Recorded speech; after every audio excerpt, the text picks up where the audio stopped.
रात के 11:30 बजे का समय था। लाहौर स्टेशन लगभग सुनसान हो चुका था। ज्यादातर यात्री अपनी ट्रेनों में सवार हो चुके थे या विदा हो चुके थे। प्लेटफॉर्म पर बस कभी कभार चाय वाले की हांडी की सीटी या किसी दूर जाती ट्रेन की हल्की सी गड़गड़ाहट सुनाई दे रही थी।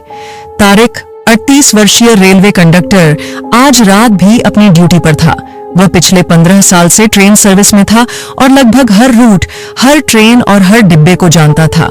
लेकिन आज रात उसे एक अजीब सा एहसास हो रहा था, जैसे हवा में कोई खामोश सरगोशी चल रही हो।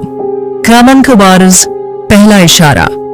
उसकी ड्यूटी कराची जाने वाली रहमान एक्सप्रेस पथ पर थी। ट्रेन प्लेटफॉर्म पर तैयार खड़ी थी। तारिक ने टिकट चेक करना शुरू किया और हर डिब्बे से गुजरता गया। सब कुछ सामान्य था जब तक कि वह डिब्बा नंबर 7 पर नहीं पहुंचा। वह रुक गया। यह डिब्बा किसी तरह भी उसके शेड्यूल में दर्ज नहीं था। लिस्ट में डिब्बा नंबर 6 के बाद सीधे डिब्बा नंबर 8 आना चाहिए था, लेकिन प्लेटफॉर्म पर खड़ी ट्रेन में एक अतिरिक्त डिब्बा जुड़ा हुआ था, बिल्कुल बीच में। डिब्बे के दरवाजे पर नंबर 20 चमक रहा था, लेकिन उसका रंग बाकी डिब्बों से अलग था, जंग लगा हुआ सा सिल्वर, जैसे बरसों से इस्तेमाल में न हो। तारिक ने सोचा शायद यह कोई नया एडजस्टमेंट हो, लेकिन जैसे ही वह अंदर दाखिल हुआ, ठंडी हवा का एक झोंका उसके चेहरे से टकराया। अंदर की लाइट्स धीमी सी जल रही थीं और एक अजीब सा धुंधलापन पूरे डिब्बे में फैला हुआ था। उसका पहली मुलाकात। सीटें लगभग भरी हुई थीं, लेकिन यात्री अजीब थे। सब खामोश, किसी की आंखें सीधी नहीं देख रही थीं। कुछ के हाथ लगातार कांप रहे थे। किसी के चेहरे पर कोई भाव नहीं, जैसे वे सब कहीं दूर देख रहे हों। तारिक ने पहला टिकट मांगा तो एक मध्यम उम्र की महिला ने धीरे से जेब से निकाल कर दिया। कागज ठंडा था, जैसे बर्फ पकड़ ली हो, और उस पर तारीख कल की दर्ज थी। ये क्या? तारिक ने हैरानी से कहा। यह तो कल की ट्रेन का टिकट है। महिला ने धीरे से सिर ऊपर उठाया। उसकी आंखों में गहरा कालापन था और वह धीरे से बोली, यह कल की ट्रेन है कंडक्टर साहब, आपको पता नहीं? तारिक का दिल जोर से धड़क उठा।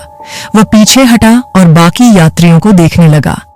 हर एक के टिकट पर तारीख कल की थी। और क्या डर की शुरुआत। वह जल्दी से बाहर निकला और अपने सुपरवाइजर को फोन किया। सर, डिब्बा नंबर 7 लिस्ट में नहीं है, लेकिन ट्रेन में जुड़ा हुआ है और यात्रियों के टिकट पर कल की तारीख है। सुपरवाइजर ने हंसते हुए कहा, तारिक, तुम मजाक कर रहे हो? रहमान एक्सप्रेस में कभी डिब्बा नंबर 7 नहीं होता। तारिक ने कहा, सर, मैं अभी इसी में हूं। फोन लाइन में अजीब सा शोर आया, जैसे किसी ने कान में सरगोशी की हो, और फिर लाइन कट गई। पहला हादसा। ट्रेन रवाना हुई। तारिक डिब्बा नंबर 7 में वापस आया। एक नौजवान लड़का खिड़की के पास बैठा बाहर अंधेरे में देख रहा था। तारिक ने पूछा, कहां जा रहे हो? लड़के ने धीरे से कहा, मैं अगले स्टेशन पर नहीं उतरूंगा, क्योंकि अगला स्टेशन मेरा आखिरी है।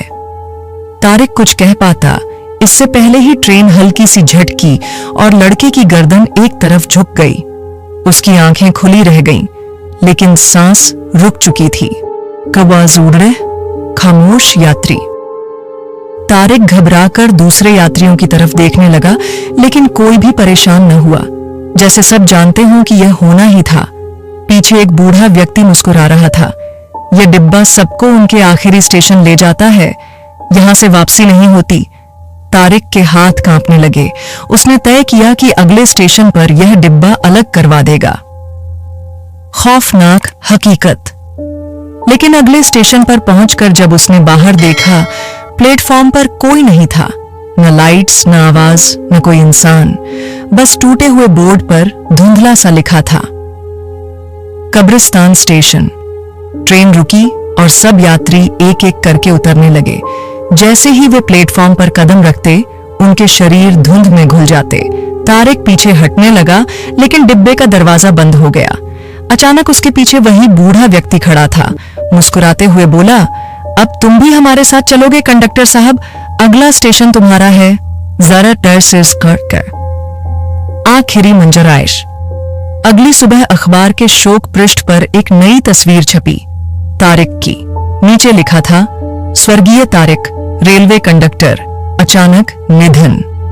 रहमान एक्सप्रेस के यात्रियों ने बाद में बताया कि रात को डिब्बा नंबर 7 कहीं नहीं था, लेकिन कुछ लोगों ने दावा किया कि उन्होंने दूर पटरियों पर एक जंग लगा डिब्बा धुंध में गायब होते देखा था, जिस पर हल्की रोशनी में नंबर ज़ाज़ो साफ चमक रहा था। और आज तक जो भी यात्री उस भूतिया डिब्बे में बैठता है, अगले दिन उसका नाम अखबार के शोक पृष्ठ पर